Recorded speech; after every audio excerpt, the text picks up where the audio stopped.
Today, we're diving into how to sign up and effectively use Paysafecard for secure and anonymous online transactions. First, let's understand what Paysafecard is. It's a prepaid online payment method, meaning you load money onto it beforehand, much like a top-up card for your phone.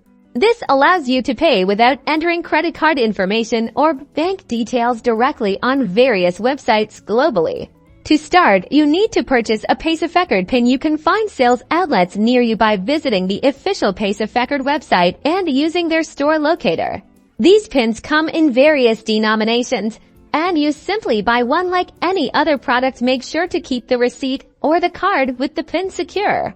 Now, for the fun part, making a payment. When you're ready to check out on a website that accepts Paysafecard, select it as your payment method.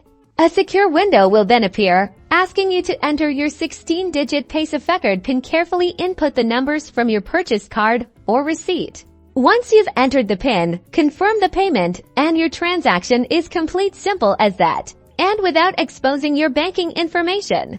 For even more convenience and to manage multiple PINs, you can create a My Paysafecard account. This allows you to upload all your PINs into one central balance. With a My Paysafecard account, you can easily track your spending, view your transaction history, and pay by simply logging into your account during checkout rather than manually entering PINs. Paysafecard offers a secure and anonymous way to pay online, giving you peace of mind while enjoying your digital purchases. Thanks for watching, and remember to like and subscribe for more helpful payment tutorials.